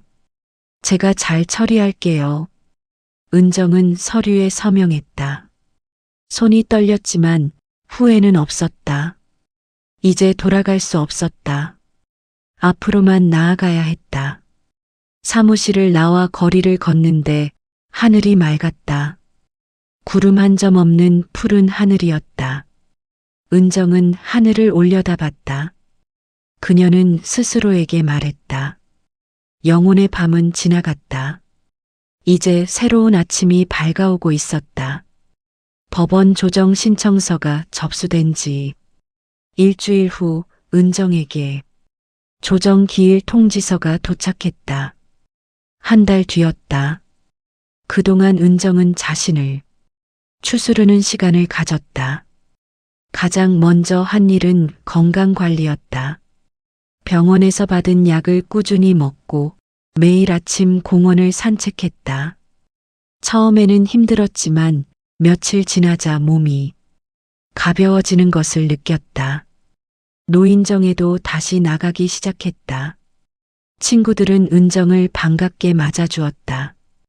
은정아, 요즘 얼굴 좀 펴졌네. 순이가 말했다. 은정은 미소를 지었다. 응, 조금 나아진 것 같아. 그래, 다행이다. 우리 오늘 점심 같이 먹자. 좋아. 은정은 친구들과 식사를 하며 일상의 소소한 이야기를 나눴다. 누구네 손주가 어떻고 어느 식당이 맛있고 날씨가 추워지니 옷을 따뜻하게 입어야 한다는 등 평범한 대화였지만 은정에게는 큰 위안이 되었다. 며칠 후 은정은 동네 문화센터에 등록했다. 서예 강좌였다. 예전부터 관심은 있었지만 시간이 없다는 핑계로 미뤄왔던 것이었다. 첫 수업날 은정은 약간 떨렸다. 교실에 들어서자 비슷한 연령대의 사람들이 앉아 있었다. 강사는 50대 중반의 여성이었다. 안녕하세요. 새로 오신 분이시네요. 자리에 앉으세요. 은정은 빈자리에 앉았다. 책상 위에는 붓과 먹, 종이가 놓여 있었다. 오늘은 기본 획부터 시작하겠습니다. 강사의 설명을 들으며 은정은 붓을 들었다. 먹물을 적셔 종이 위에 선을 그었다. 떨리는 손으로 그은 첫 획은 삐뚤어졌다. 괜찮습니다. 처음엔 다 그래요. 천천히 하세요. 강사가 다가와 격려했다. 은정은 다시 시도했다. 이번에는 조금 나았다.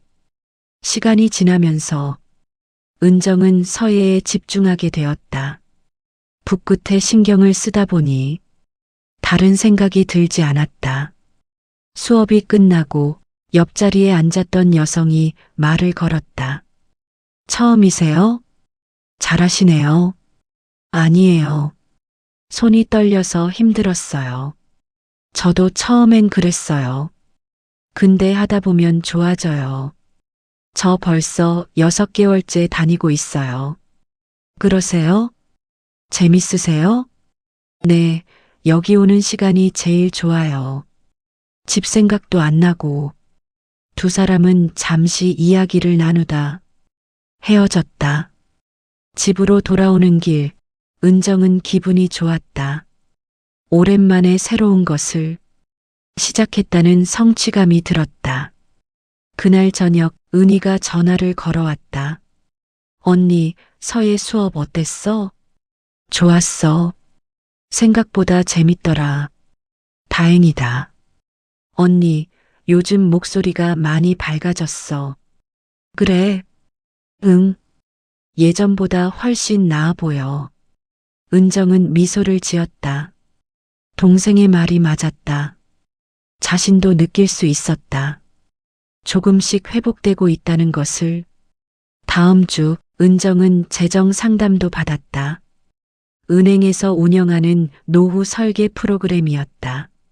전문가는 은정의 재정 상태를 분석하고 조언했다. 어르신, 현재 자산이 2,500만 원, 연금이 월 60만 원이시군요. 네. 만약 3천만 원을 돌려받으신다면 총 5,500만 원이 됩니다. 이 정도면 노후 자금으로 충분히 안정적이에요. 그럼 못 돌려받으면요? 전문가는 잠시 생각하더니 대답했다. 그래도 괜찮습니다. 다만 지출을 조금 더 관리하셔야 해요. 예상치 못한 의료비를 위해 비상금을 따로 준비하시는 게 좋고요. 알겠습니다. 그리고 어르신, 너무 걱정하지 마세요. 법적 절차를 밟고 계시니 돈은 돌려받을 가능성이 높습니다. 은정은 조금 안심이 되었다. 전문가의 말이 위안이 되었다. 상담을 마치고 나오는 길, 은정은 카페에 들렀다. 따뜻한 카페라떼를 주문하고 창가 자리에 앉았다. 밖을 바라보니 사람들이 바쁘게 오가고 있었다. 은정은 커피를 마시며 생각했다. 한 달 후면 조정 기일이다. 태준을 만나게 될 것이다. 그 자리에서 무슨 일이 벌어질지 알 수 없었다. 하지만 은정은 더 이상 두렵지 않았다. 내가 잘못한 게 아니야. 나는 내 권리를 찾는 거야. 그녀는 스스로를 다독였다. 그리고 결심했다. 어떤 결과가 나오든 받아들이기로.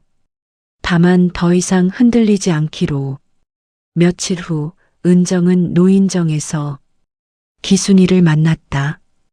기순이는 여전히 카드놀이에 열중하고 있었다. 은정아, 요즘 어때? 기순이가 카드를 내려놓으며 물었다. 응, 괜찮아. 너는? 나. 그냥 그렇지 뭐. 두 사람은 잠시 침묵했다. 기순이가 먼저 입을 열었다.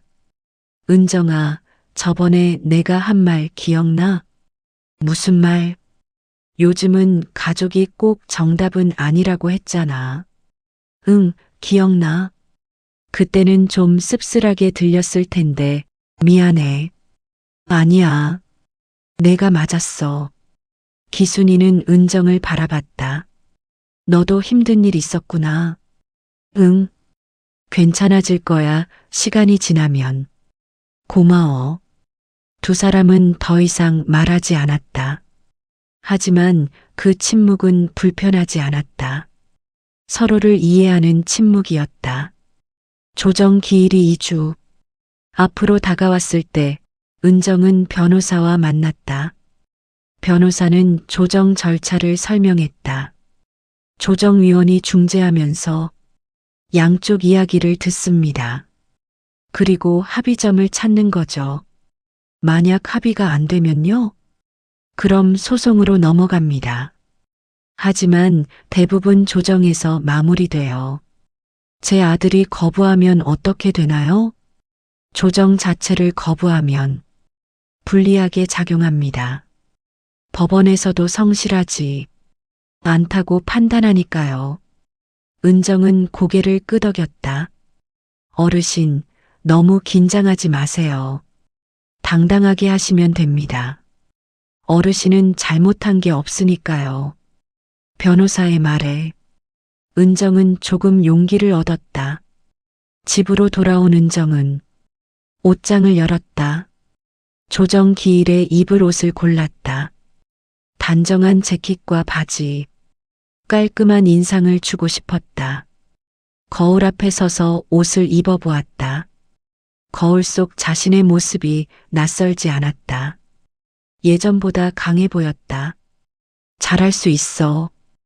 은정은 거울 속 자신에게 말했다. 나는 할 수 있어. 조정 기일 전날 밤, 은정은 일찍 잠자리에 들었다. 내일을 위해 충분히 쉬고 싶었다. 침대에 누워 눈을 감았다.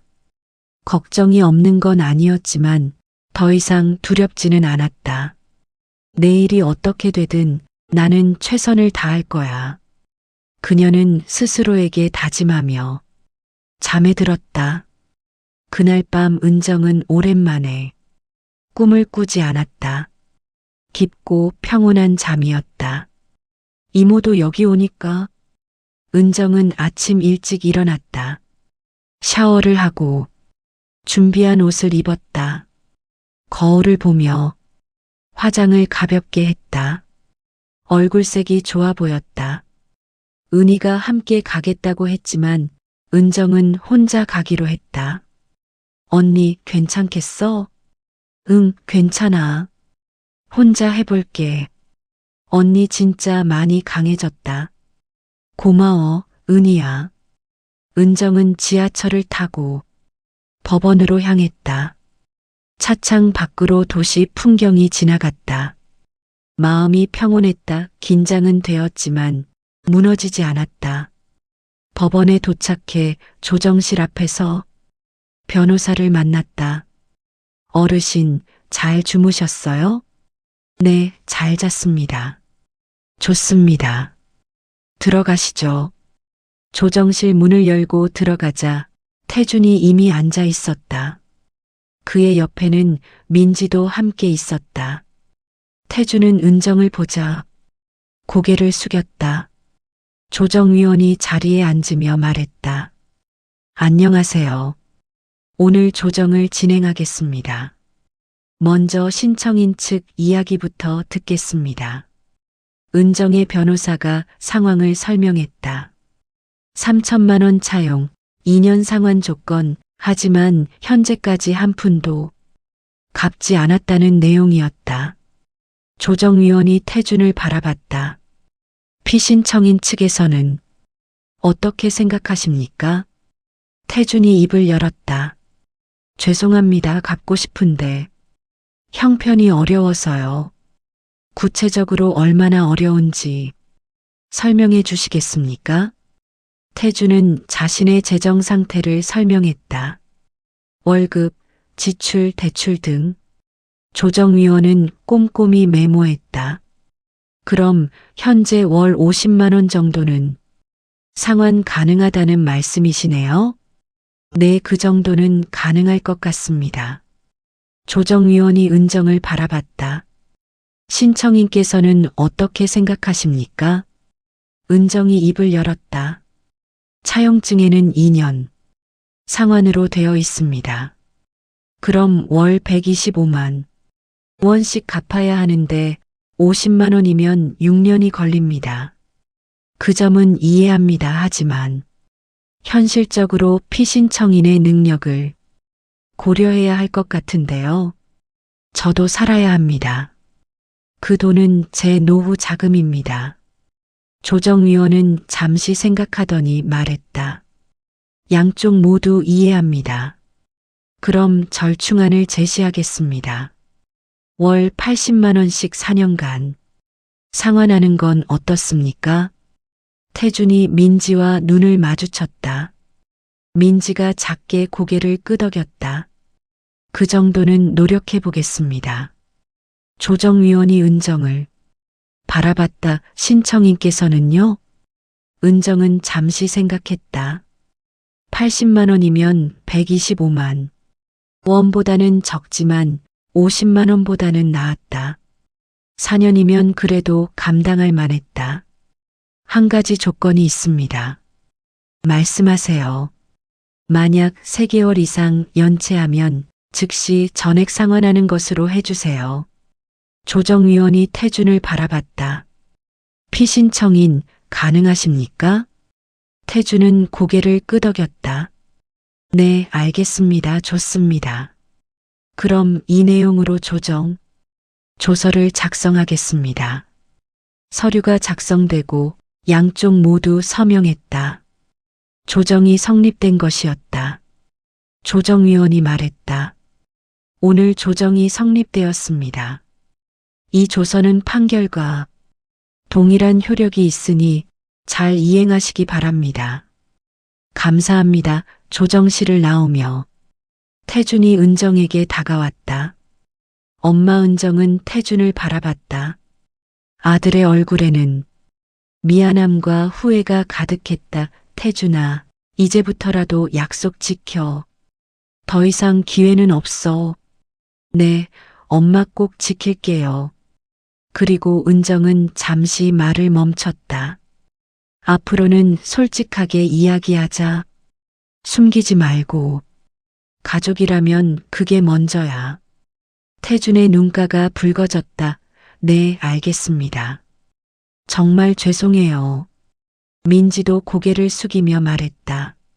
어머님, 죄송합니다. 앞으로 잘하겠습니다. 은정은 두 사람을 보며 작게 한숨을 쉬었다. 아직 완전히 용서한 건 아니었다. 하지만 이제는 새로운 시작이었다. 가봐. 아이들도 기다리겠다. 내 어머님도 건강하세요. 태준 부부가 떠나고 은정은 변호사와 함께 법원을 나왔다. 어르신, 수고하셨습니다. 잘 마무리되었네요. 네, 감사합니다. 앞으로 잘 이행되길 바랍니다. 혹시 문제 생기면 연락 주세요. 네, 알겠습니다. 은정은 변호사와 헤어지고 혼자 걸었다. 법원 앞 거리는 사람들로 붐볐다. 은정은 그 속을 천천히 걸으며 깊은 숨을 들이마셨다. 끝났구나. 그녀는 생각했다. 긴 싸움이 끝났다. 완벽한 결과는 아니었지만 최선의 결과였다. 은정은 벤치에 앉아 핸드폰을 꺼냈다. 은희에게 전화를 걸었다. 언니, 어떻게 됐어? 조정 성립했어. 월 80만 원씩 4년간 갚기로 했어. 와, 정말 잘 됐다. 응, 이제 끝난 것 같아. 언니 수고했어. 정말 대단해. 고마워. 은희야. 전화를 끊고 은정은 하늘을 올려다봤다.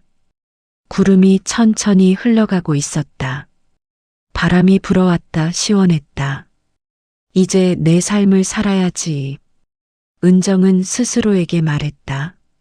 더 이상 아들에게 기대지 않기로. 자신의 인생을 자신이 책임지기로. 그것이 진정한 독립이었다. 벤치에서 일어나 은정은 다시 걷기 시작했다. 집으로 가는 길, 그녀의 발걸음은 가벼웠다. 무거운 짐을 내려놓은 것 같았다. 이제 새로운 시작이었다. 70세의 나이에 찾은 새로운 출발이었다. 은정은 미소를 지으며 걸었다. 앞으로 어떤 일이 기다리고 있을지 알 수 없었지만 더 이상 두렵지 않았다. 그녀는 자신을 믿었다. 그리고 자신의 선택을 믿었다.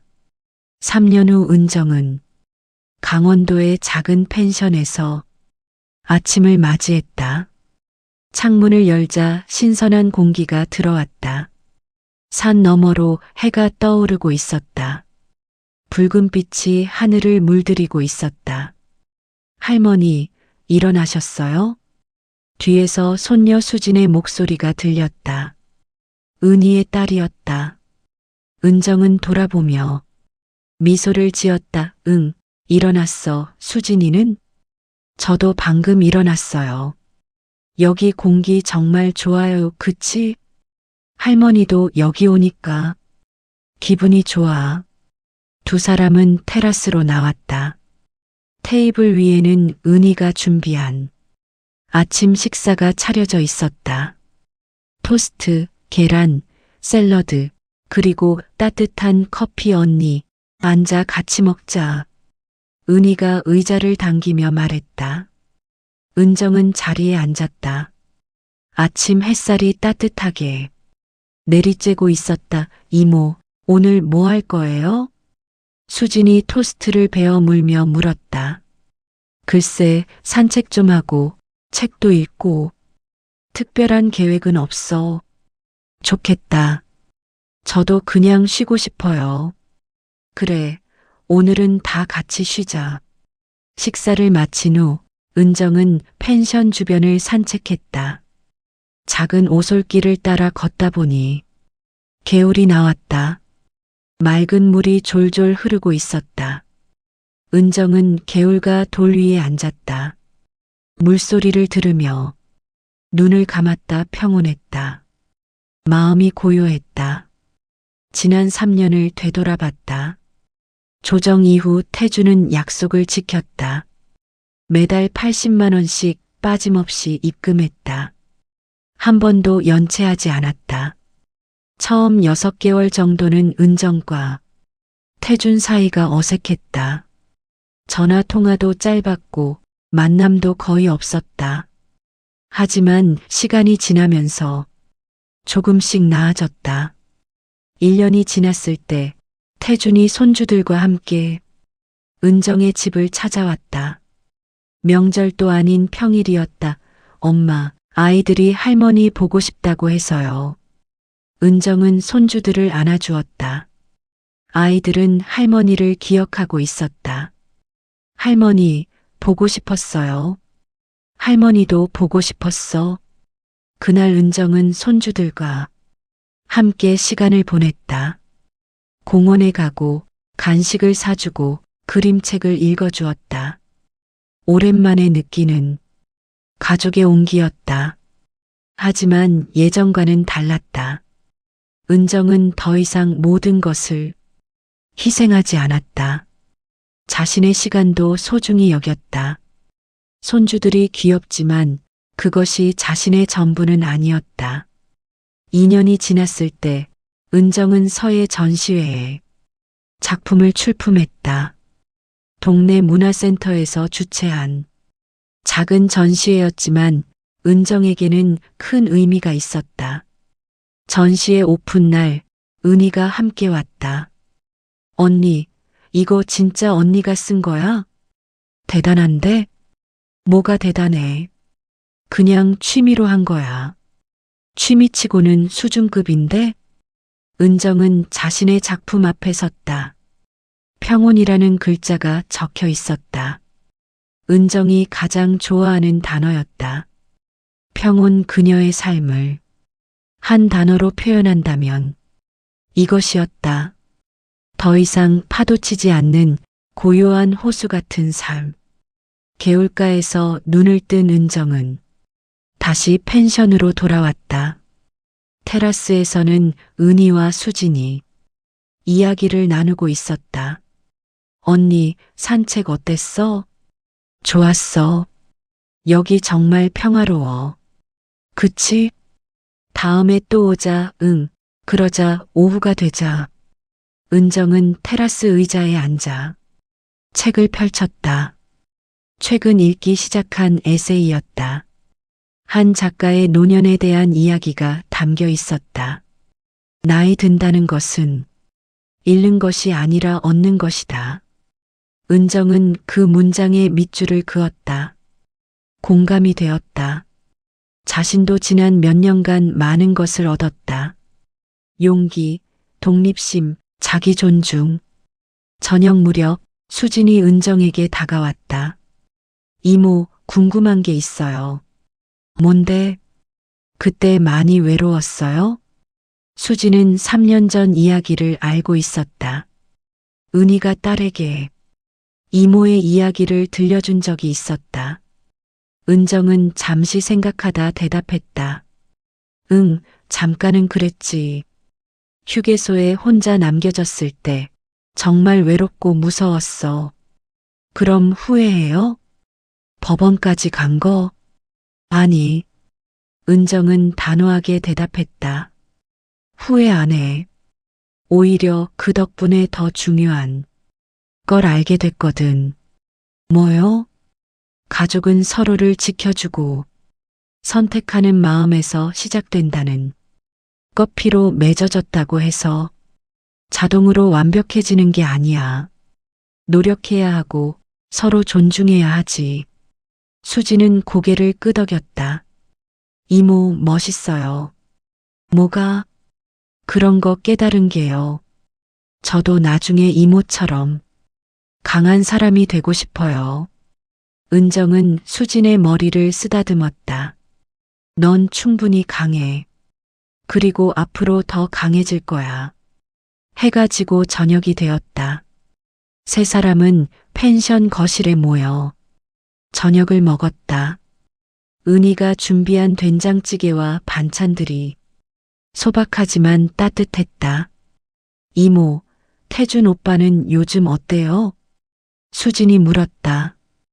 은정은 숟가락을 내려놓았다. 약속 잘 지키고 있어. 매달 입금 빠짐없이 하고. 맞나요? 가끔 명절이나 손주들 생일 때 어색하진 않아요? 처음엔 그랬지. 근데 이제는 괜찮아. 서로 선을 알게 된 것 같아. 은희가 거들었다. 그게 중요해.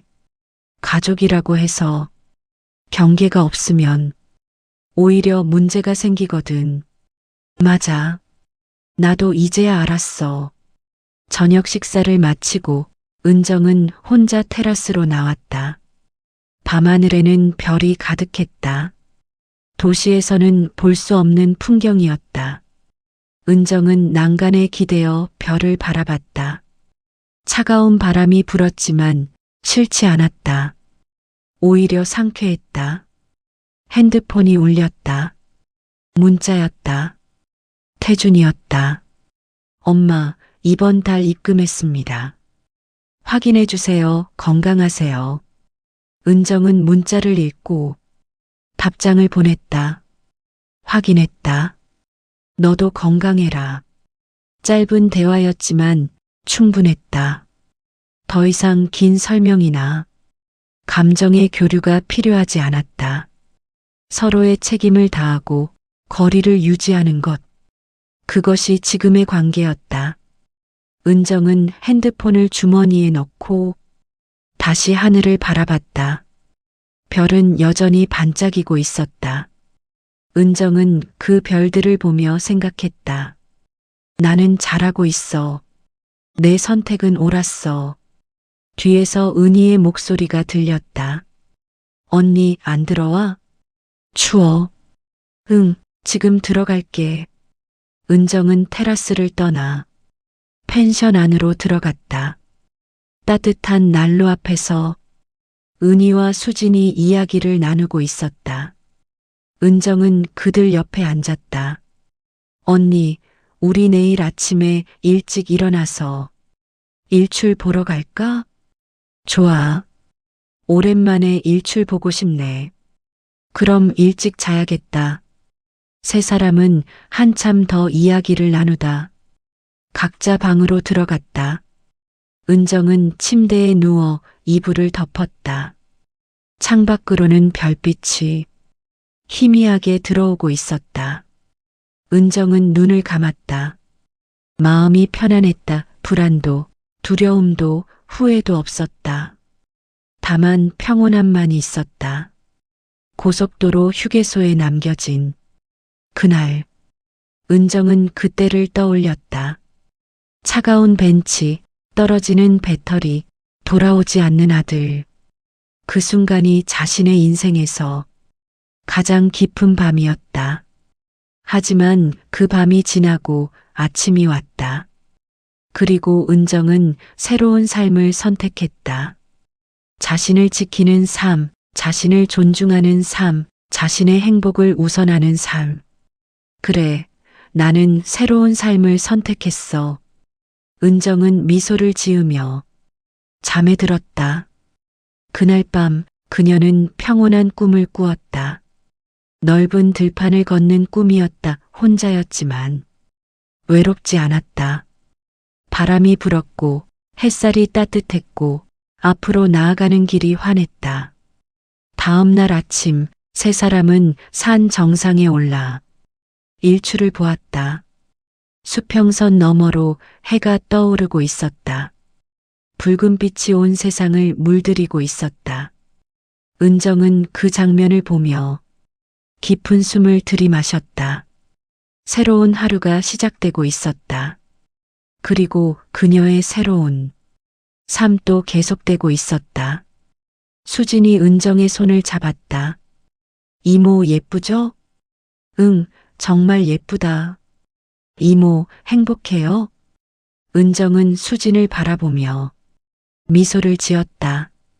응, 나는 행복해. 그것은 진심이었다. 은정은 진정으로 행복했다. 완벽한 삶은 아니었지만 자신의 선택으로 만든 삶이었다. 그리고 그것으로 충분했다. 세 사람은 한참을 그 자리에 서서 일출을 바라봤다. 해가 점점 높이 떠올랐다. 세상이 밝아졌다. 새로운 날이 시작되었다. 은정의 70년 인생도 새로운 장을 열고 있었다. 고속도로 휴게소에서 시작된 이야기는 이렇게 따뜻한 펜션에서 사랑하는 가족들과 함께 아름다운 일출을 보며 마무리되고 있었다. 카메라는 천천히 뒤로 물러나며 세 사람의 뒷모습을 비췄다. 그들은 여전히 일출을 바라보고 있었다. 손을 잡고 서로를 의지하며 새로운 하루를 맞이하고 있었다. 화면이 서서히 밝아지며 페이드 아웃되었다. 가족은 피가 아니라 서로를 선택하는 마음으로 시작된다. 그 문장이 화면에 떠올랐다. 그리고 은정의 목소리가 마지막으로 들렸다. 나는 나를 선택했고 그 선택은 옳았어.